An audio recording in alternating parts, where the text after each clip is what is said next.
Hi, I'm Chad Blevins, a co-founder of YouthMappers.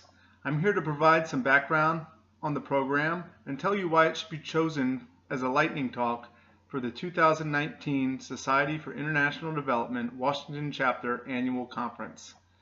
YouthMappers is funded by the USAID Geo Center and was launched in 2015 by three founding universities, Texas Tech University, George Washington University, and West Virginia University, with the goal of providing students with the tools and knowledge they need to become leaders in building resilient communities and defining their world through maps. How does it work? It works by tapping into a crowd of university students and leveraging open source geospatial technologies, such as OpenStreetMap. OpenStreetMap, also known as OSM, is the largest open source map of the world and is supported by millions of mappers across the globe with communities in almost every country. OpenStreetMap is often referred to as the Wikipedia of maps, allowing anyone anywhere to create an account and start mapping the place where they live. Once you have an OSM account, you can log in and create geographic data by tracing what you see. If you see a road, you can trace the center line of that road. If you see a building, you can trace the outline of that building. If you happen to be from that area and you know the name of the road, you can add the name of the road or the number of lanes or whether or not it's one way. If you know the building, you can add the number of stories, the building type, or other information that may be relevant. The more students we have, the more data we can create. And as of April 2019, the YouthMappers network consists of almost 150 chapters in over 40 countries. Universities can join YouthMappers by creating a new student-led university club related to mapping, or affiliate an existing club and take on mapping projects as one of their activities.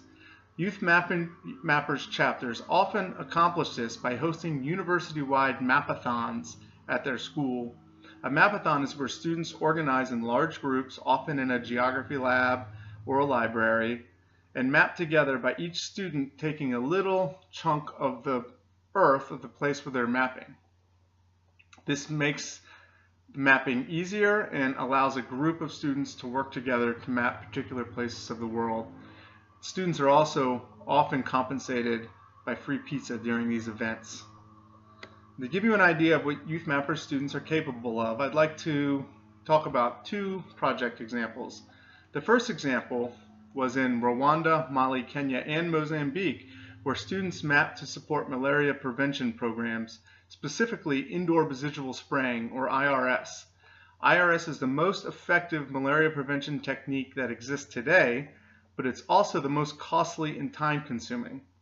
IRS teams struggle with reaching remote communities or having an accurate number of the structures that need to be sprayed within these communities. In order for an IRS campaign to be effective, spray teams need to reach 8 out of 10 structures in any given area. YouthMappers chapters have mapped the places where IRS teams are heading and work by helping provide an accurate number of the structures and creating a road network that allows the IRS teams to navigate these remote areas of the world. Another project I'd like to highlight is the work done by the University of Cape Coast students to map the soybean value chain in Ghana. Working with the USAID-funded Soybean Innovation Lab, UCC students led a 2-week-long data collection project in Kumasi, Ghana, which is the hub of the Ghanaian soybean industry.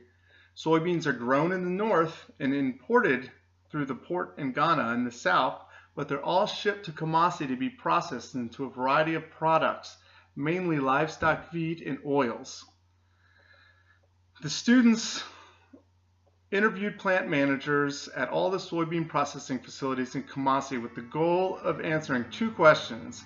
One, do soybean processors have influence over the price of soybean? And two, is Kumasi the ideal location within Ghana to process all the soybeans?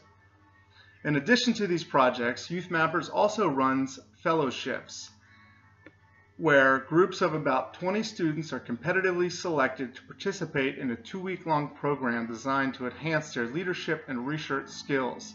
To date, we've had about 60 YouthMappers fellows who've graduated through the program.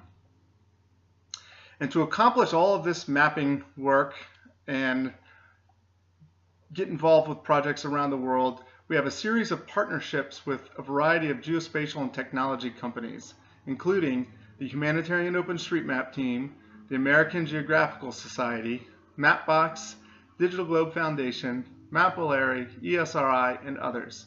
In addition to this, we also coordinate closely with the Missing Maps program. Through our partnerships and projects, we encourage students to not only create map data, but also to use it in their studies. And with this, I'll leave you with our tagline: we don't just create maps, we create mappers. Thank you for considering us to give a lightning talk at the 2019 conference.